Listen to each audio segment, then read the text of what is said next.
Hitachi Energy is proud to partner with the Foreign Desk on Monocle Radio. Powering Purpose is a new book resulting from the partnership between Hitachi Energy and Monocle. It tells the story of the people and the technology leading the energy transition and ushering in a sustainable and secure future. Hitachi Energy and Monocle work together to provide inspiration on powering people's lives and where to find the energy for change in the era of electrification. Secure your copy now at monocle.com or in store in Monocle outlets around the world. And if you want to understand the role you can play in harnessing connections to ensure a brighter, more sustainable and secure future, head to hitachienergy.com. Hitachi Energy and Monocle, inspiring the energy for change. Whatever complaints one might reasonably have had about 2025, a show like the Foreign Desk cannot grumble that we were furnished with a lack of material. Not once at any of our regular Monday meetings to plot the week ahead did anybody utter any variation on the phrase, "It's all a bit slow, isn't it? Should we maybe try to stand up that episode on the southern Patagonian icefield border dispute? We can probably wring 30 minutes out of that if we pace ourselves." Accordingly, when it came to paring down this year's episodes into a single best-of, the task was akin to whittling a sprawling and unruly jasmine bush into a pickle fork. It was difficult to know where to even begin. We finished, however, with the selection of interviews you'll shortly be hearing. They don't address every war, upheaval, incident or idea the Foreign Desk considered in 2025, or represent every president, prime minister, mayor, ambassador, general, dissident, academic or correspondent we spoke to. It's a big world, and while we did get around to most of it, one way or another, our focus was inevitably, and we think understandably, drawn repeatedly back to Ukraine, the Middle East and the United States. Our choices reflect this. Some of what you're about to hear was gathered in the field as the Foreign Desk team ventured as usual to the big diplomatic forums. In this episode, GlobeSec in Prague, the Delphi Economic Forum and the Black Sea Security Forum in Odessa, where proceedings stayed commendably on schedule despite the frequent air raid alerts. And some was recorded here at Midori House, our guests either live in the studio or joining from wherever they were. What and who were the Foreign Desk's highlights of 2025? What were yours? Could Argentina and Chile really go to war over the Patagonian icefields? This is the Foreign Desk. For those of us who have been making the case for Europe's strategic autonomy, I'm happy to see that at least some progress has been made. When I hear that the European Union has a new Black Sea strategy, what does it mean without Georgia? What does it mean if Georgia is another Russia? Now you have a nationwide bit of fascism, candidly, that I think is creating a difficult moment for Americans and American leaders. You're listening to The Foreign Desk with me, Andrew Mueller. The Delphi Economic Forum has become a highlight of the Foreign Desk's year, just around the corner from where the sages of an earlier time contemplated the affairs of the world as they understood it. Greece's Prime Minister, Kyriakos Mitsotakis, reflected on how he and his fellow NATO-EU leaders were adjusting to Europe's new strategic reality. I guess in every crisis, I want to see the possible opportunities, and certainly the last 2 months have been, in a sense, a sort of rude awakening for the European Union, especially for those of us who have been making the case for Europe's strategic autonomy. I'm happy to see that at least some progress has been made in terms of the decisions that we have taken at the level of the European Council. Where do you see those opportunities, though? Is this in the idea of a more united, more cohesive Europe? Well, at the end of the day, we have to realize that the strategic challenges that we have to address require bold decisions. And when I'm talking about bold decisions, obviously, I'm also talking about financing and about putting money on the table, especially when it comes to defense. For example, I have been advocating for more fiscal flexibility at the national level in order to finance defense spending for quite some time. when I first raised this issue, my colleagues were not ready to move down that path. I'm happy to see now that the progress is being made in that direction. We have a new financial instrument, SAFE. It's 150 billion euros of loans, which is not my preferred solution, but at least it's a step in the right direction. And for the first time, I see countries such as Finland openly talking about exploring all financial options to finance projects of common interest when it comes to European defense. So in a sense, this reminds me a little bit of the months before we agreed the next generation EU plan, when many countries were against this idea, only to come on board at the very, very last moment. But do you think Europe has got past the point in the last couple of months in particular, and perhaps especially since Vice President Vance's speech at Munich, of taking the United States for granted? Is there now a sense dawning among European countries that maybe that relationship is not coming back? Maybe Donald Trump isn't a glitch? Well, I think it's almost a cliche to make the point that for many, many years, Europe has been taking its security guarantee for granted, in the sense that we have not spent as much as we should on our own defense. Greece is the exception to that rule because of our particular security concerns. We have always been spending more than 2% of our GDP on defense. And this argument has been made by President Trump back in 2017. So this is not something which is new. Having said that, Europe is currently not in a position to replace NATO and the U.S. dominant role within the alliance when it comes to our own collective security. So certainly we need to work very hard to keep the United States on board, while recognizing at the same time that we need to do more to protect ourselves. And I think we are moving in that direction, maybe not at the pace that I would like, but certainly progress has been made. But this must be particularly, I'm sure it's frustrating for every European country involved in this, but for a great maritime, great shipping nation such as Greece, which controls, I think, a fifth of the world's commercial shipping. Almost a fourth. Yeah. Almost a fourth, indeed. But you can't plan long term not knowing what the United States is going to do from one day to the next. So does Europe and indeed the rest of the world have to think about how we do remake an international trading order that doesn't necessarily have the US at the heart of it? I cannot imagine Europe and the US breaking from each other when it comes to trade. That's a confident thing to say this week. It is, indeed, but I would not be as confident if I spoke about China. So at the end of the day, Europe is based on an open sort of international order, a rules-based international order, which has free trade at its center. And certainly Greece, we're a small sort of open economy. We control, as you said, a quarter of the world's maritime fleet. 80% of the world's trade takes place via the sea, through ships. So we also have a strong interest in ensuring that goods, flow from country to country and continent to continent, because our shipping industry is providing this service. I do fundamentally believe that globalization has created such complex supply chains and interdependent interests, which will prove very, very difficult to break. And I think that the markets also send a very, very clear signal to the United States that very sort of aggressive decisions and measures will cause a significant short-term pain. And at the end of the day, the markets. We know something about this. Certainly for a small country, they are important, but I think they're also important for the world's largest economy, which is the US. That was Kyriakos Mitsotakis, Prime Minister of Greece.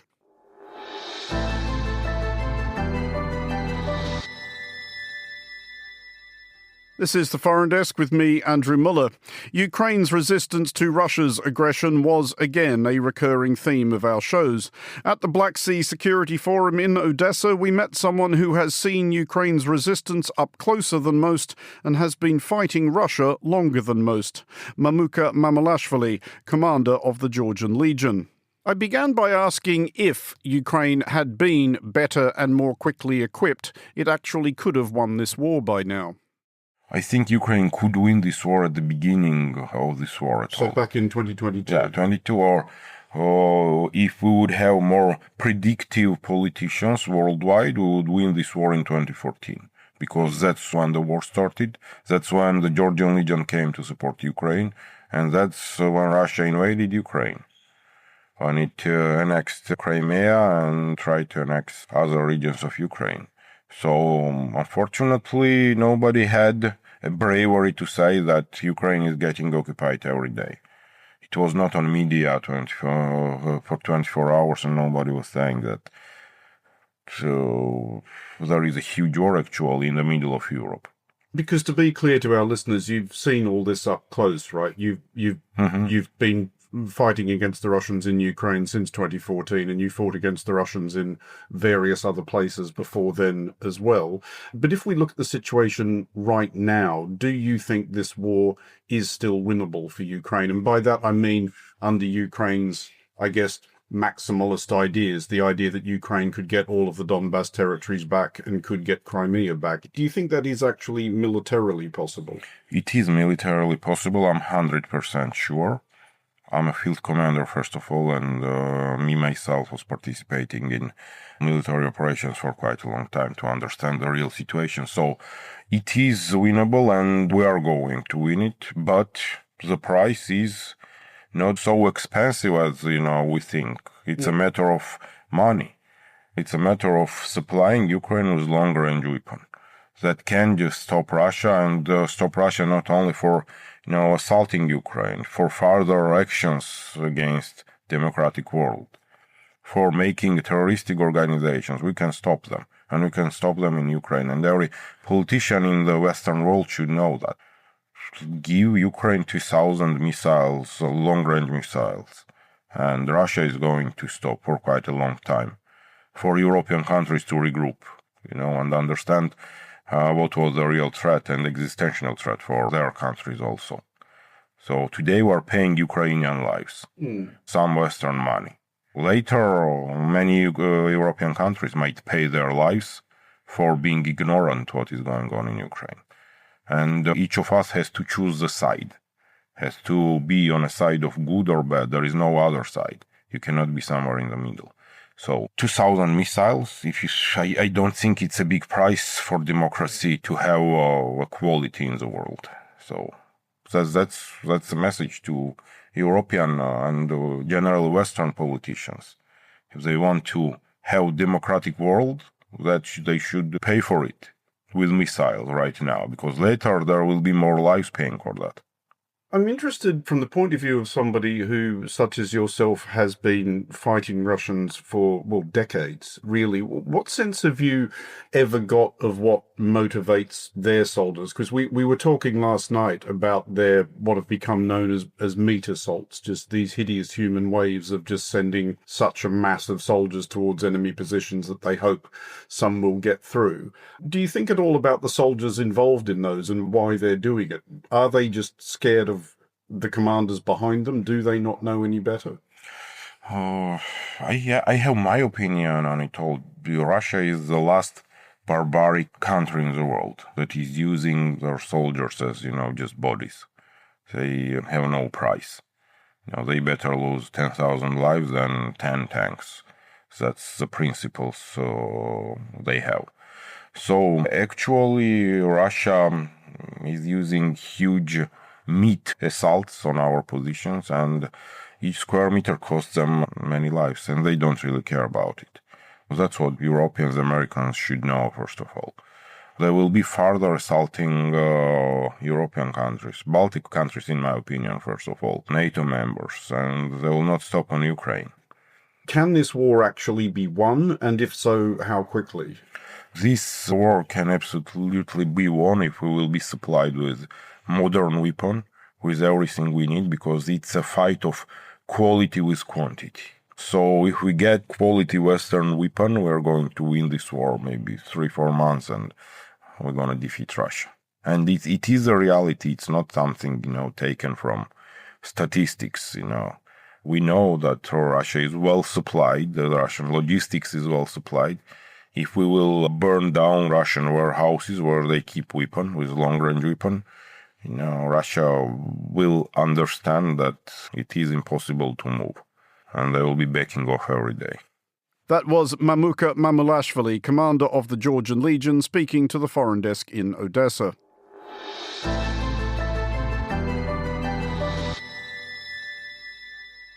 This is the Foreign Desk on Monocle Radio. This is our Best of 2025 edition. We spoke twice this year to President Salome Zurabishvili of Georgia at the Munich Security Conference in February and at GlobeSec in Prague in June. This is the second of those conversations, which took place amid the ongoing standoff between President Zurabishvili and her successor, President Mikhail Kavalashvili, whose election she refused to recognise. I began by asking her how she saw Georgia changing. For the worse, yes. What we're seeing is practically every day new layers of repression, new laws that are taken, new measures, new arrests. Everything that can be done to limit, restrict the freedom of expression, freedom of demonstration, or any individual freedoms, everything practically is done. We're not very far from Belarus in some ways, but we are far enough because there is still a very active civil society and protest movement that is alive, and political opposition that is alive also, despite the fact that this last week 4 or 5 political leaders have been arrested, and probably we can expect more in the coming days. So it's an evolving situation, and one that is evolving towards the worst. The state capture of Georgia by Russia is going on. I do just want to pick up on that quickly, because as you'll be aware, whenever the current government of Georgia is asked about the EU, they are still saying that they see this as an aspiration. The Prime Minister, Irakli Kobakidze, has said it. The Deputy Prime Minister, Levan Davudashvili, said he wants it by 2030. Are they serious about any of this, or are they just saying that because they know that's what they have to say? They are not at all serious about that. It's very clear every decision that they have been taking in the past 2 or 3 years are going in the direction that is the direction inspired or required by Russia.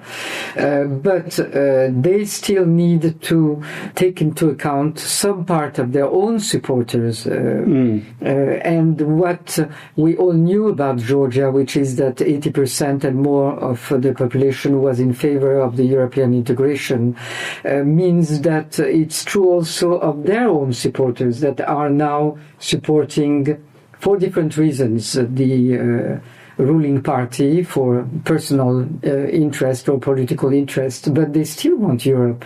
So they cannot completely neglect those people and tell them openly that they're taking them to where no Georgian wants to go, which is under the control and domination of Russia. But that is clearly where we're going. We are today a repressive regime that looks very much like Belarus or Russia. You talked earlier about wanting to see more of a coherent policy towards Georgia from the EU. What would that actually involve? What would you like to hear them say? What I would like does not matter as much as what I think European Union needs, which is to qualify what's happening in Georgia, because it's really a challenge to European Union. It's a challenge to us, and we clearly understand the extent of the challenge. But the European Union has to understand that it is confronted to a new hybrid strategy of Russia that is using not military intervention as in the case of Ukraine, but using manipulation of elections, propaganda, all kinds of technologies, and including to have a ruling party that is more or less under its control. All of these elements can be applied tomorrow if the test in Georgia appears to be valid. It can be applied tomorrow to any European countries. And in fact, we have seen attempts in Romania to do the same thing. We see We've seen attempts that failed in Moldova, but that's something that Russia is clearly putting to a test. The same way as in 2008, it tested military intervention in Georgia before testing it elsewhere. And if it's successful in Georgia, which was probably the country in the whole of the Soviet Union the most resistant to Soviet propaganda, to Soviet domination, then it can probably work in many other places. So it's really a challenge to the EU's foreign policy, to the enlargement policy, and to see that the EU has no other reaction but to here and there protest this law, this arrest, but it's very punctual. It's not the expression of a policy, that it's not acceptable. When I hear that the European Union has a new Black Sea strategy, what does it mean without Georgia? What does it mean if Georgia is another Russia? We control the shore, then on the other side there is Romania. It's no coincidence that Russia has been testing those countries that are around the Black Sea, because Russia too knows that the Black Sea security and strategy in the Black Sea is very important for the future. That was Salome Zurabichvili, president of Georgia, speaking to the Foreign Desk at Globsec.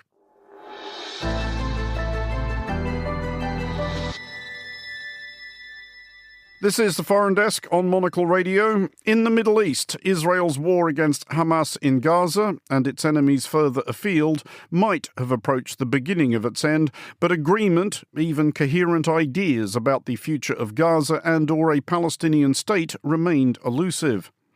At the end of July, we spoke to Gayeth Al-Omari, Senior Fellow at the Washington Institute, a former Executive Director of the American Task Force on Palestine, and a former Palestinian negotiator. I began with the big question: is a Palestinian state still actually possible?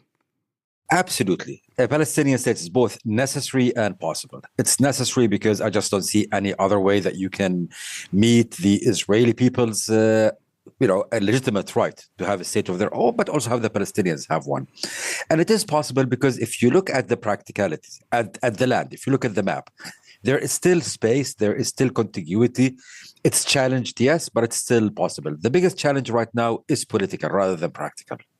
Do we underplay or underestimate the reality that, by definition, a Palestinian state has to be something that Israel will agree to? And that's not to say that's right or fair. That's just how it is, right?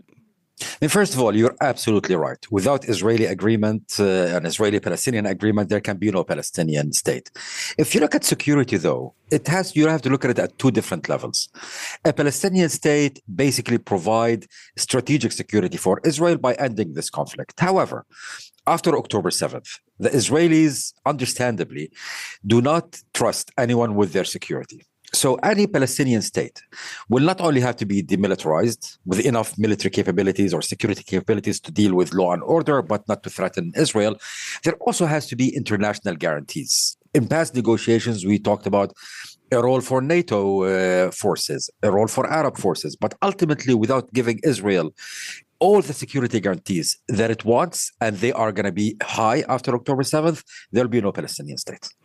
And this is where we begin to run into the practical difficulties, because is there, as you see it, an imaginable Palestinian leadership, like an actually plausible Palestinian leadership that could sell to the Palestinian people an idea, at least in the short term, of this sort of semi-state, probably demilitarized, probably with it, a lot of its external security outsourced to Israel? Doesn't this just get us back to where we started before the Second Intifada?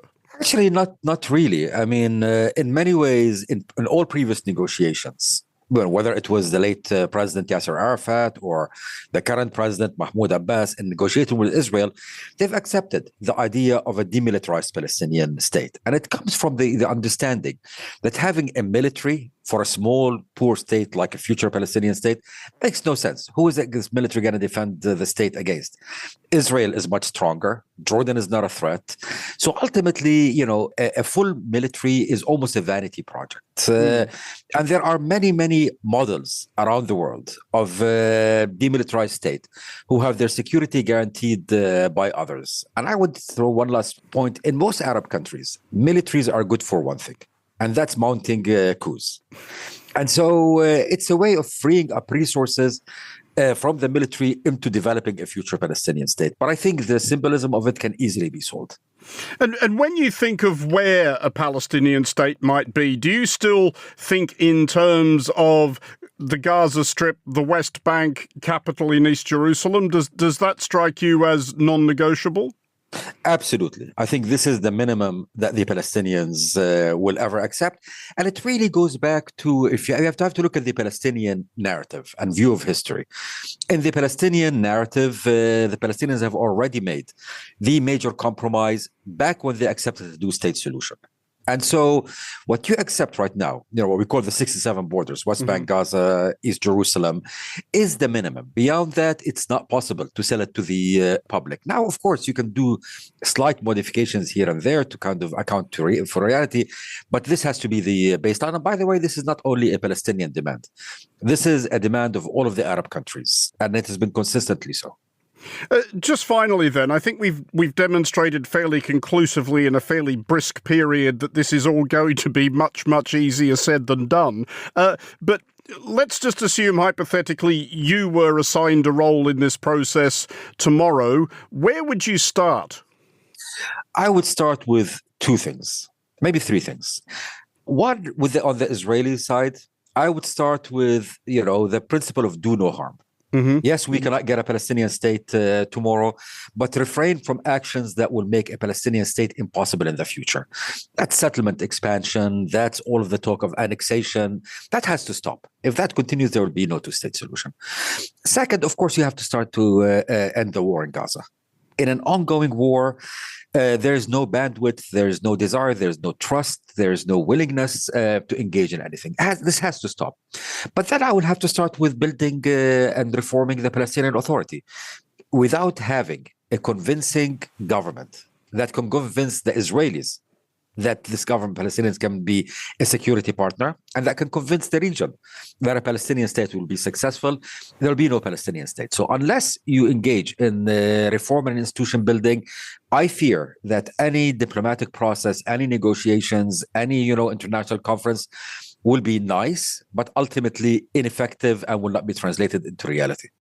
That was Gayeth Al-Omari, Senior Fellow at the Washington Institute and former Executive Director of the American Task Force on Palestine.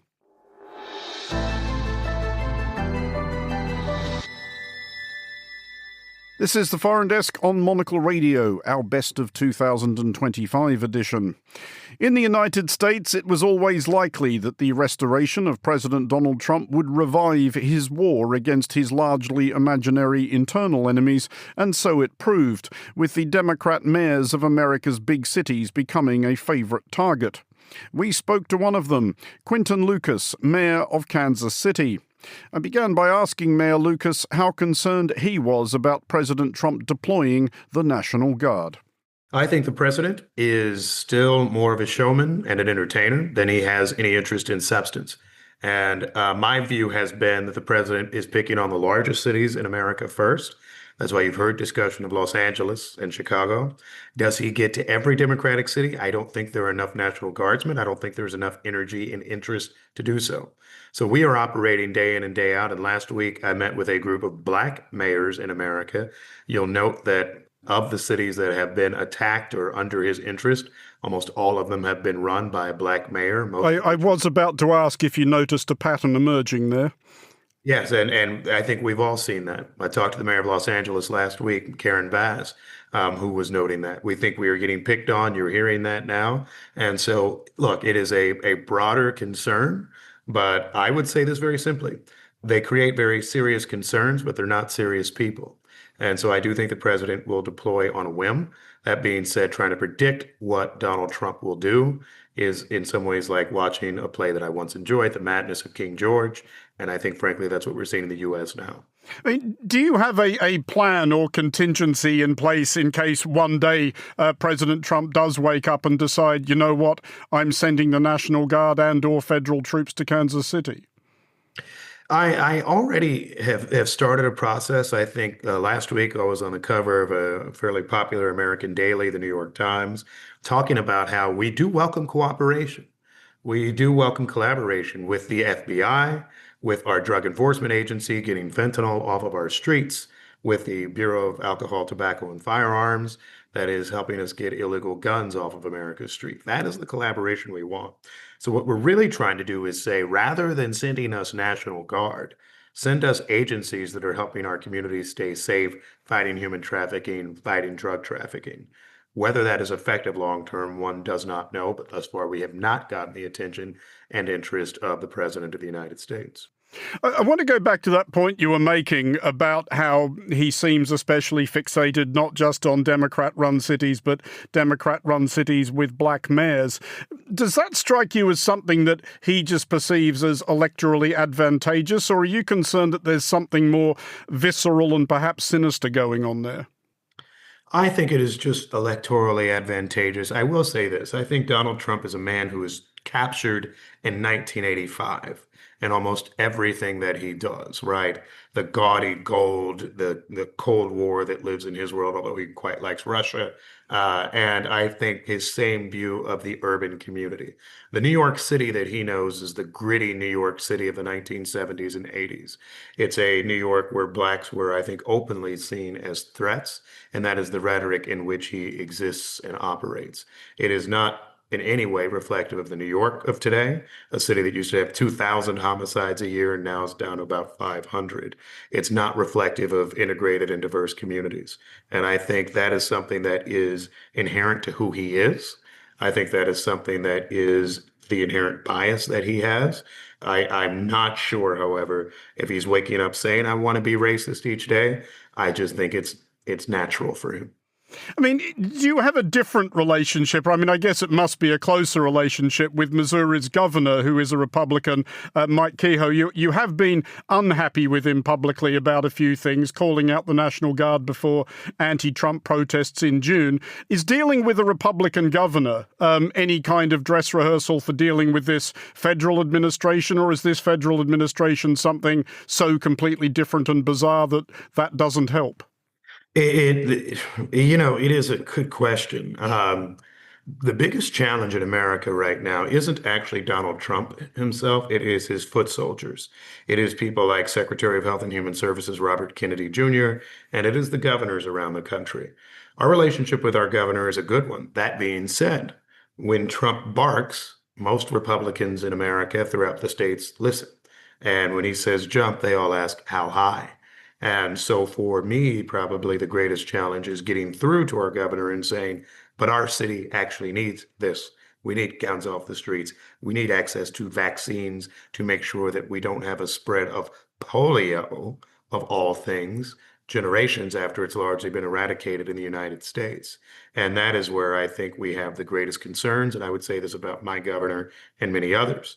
They're good to work with. They're closer to us. They visit our cities. But they still, I think, are far more adherent to Trump than they are the people of our cities. That was Quinton Lucas, Mayor of Kansas City, speaking to the Foreign Desk.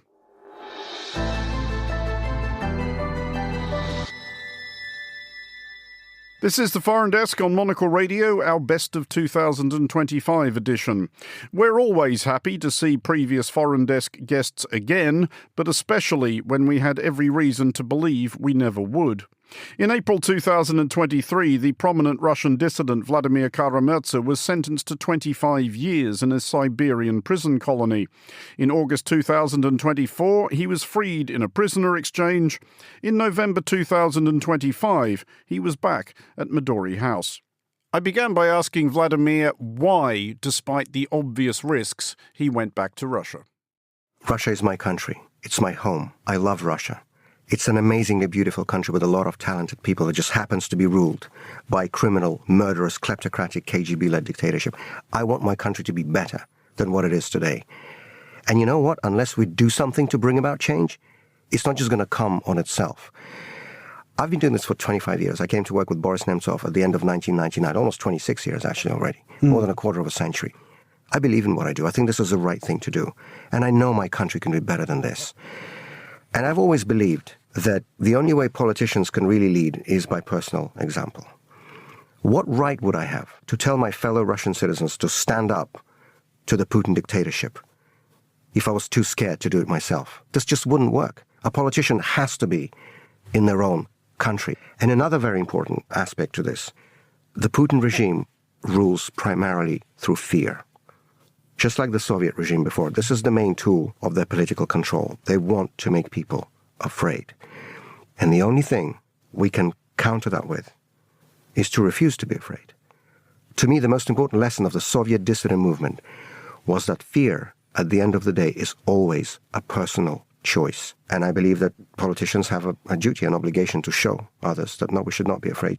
How do you turn that, though, into any kind of practical program? Is your thinking now to either work towards removing Putin from office, or are you thinking more in terms of we just need to wait this guy out and then we can rethink the country? First of all, and I say this in the most sincere fashion possible, I wish Vladimir Putin a long life and very good health because I want him to spend as many years in prison as possible to be held accountable for all the crimes he had committed against our own people in Russia, against the people of Ukraine, of Georgia, of Syria, of all the other countries that he's intervened into over these past 25 years. Because that would be just too easy. What we know about Russia, and I'm speaking here as a historian by education, major political changes in our country happen like this, at the snap of a finger, suddenly, swiftly, and completely unexpectedly. There are processes that are preparing, for this change underneath, but nobody sees them. And so none of us knows exactly how or when the Putin regime will collapse. What we do know, that first of all, that it will, because nothing is forever. But secondly, what we also know is that the window of opportunity that will open up for positive democratic change in Russia after this regime is gone will be very brief and small. These windows of opportunity always are. And looking back at the 1990s, and looking at all the horrendous mistakes that were made, both domestically in Russia, but also by the West at that time, that didn't allow Russia's democratic experiment to succeed back then, it is absolutely imperative that we do not repeat those mistakes the next time.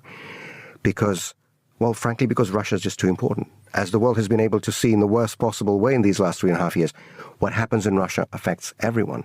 And so next time there's that window of opportunity for democratic change in Russia, we have to get it right for the sake of our own country, but also for the sake of everybody in the West. Because at the end of the day, the only way we can truly guarantee long-term peace and security, not just for Ukraine, but for Europe as a whole. Russia's the largest country in Europe, don't forget.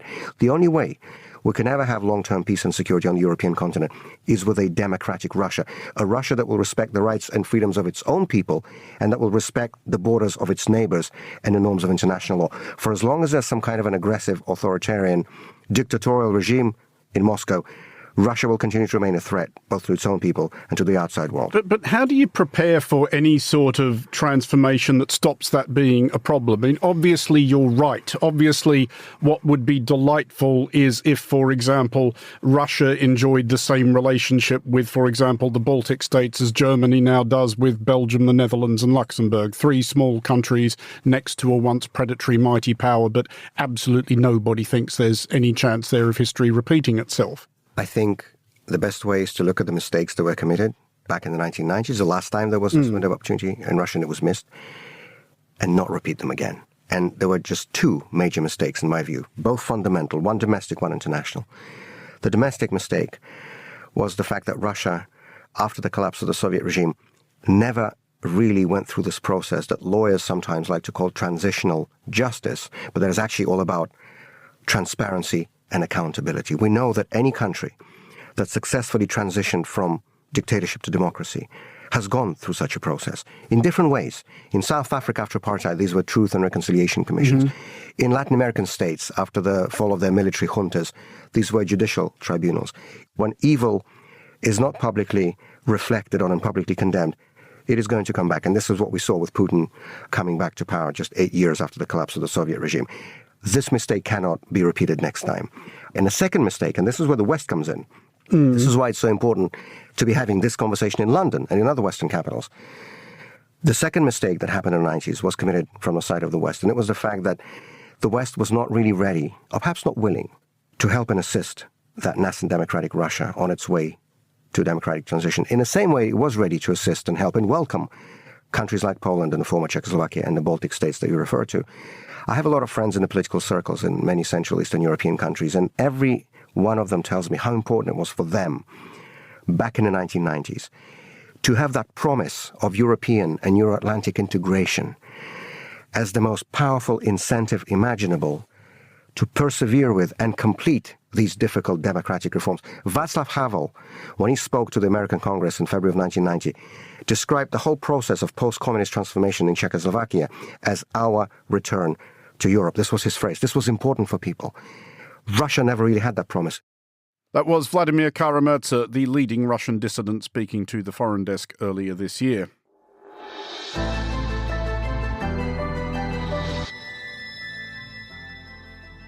That is it for this episode of The Foreign Desk. We'll be back next week, and look out for The Foreign Desk Explainer, available every Wednesday. The Foreign Desk was produced by Anita Riota and Lily Austin. Lily also produces The Foreign Desk Explainer. To contact the Foreign Desk team, you can email Anita at aer@monocle.com. And don't forget to subscribe to Monocle magazine and our free daily email bulletins by heading to our website at monocle.com.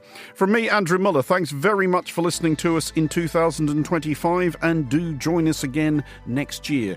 Until then, goodbye.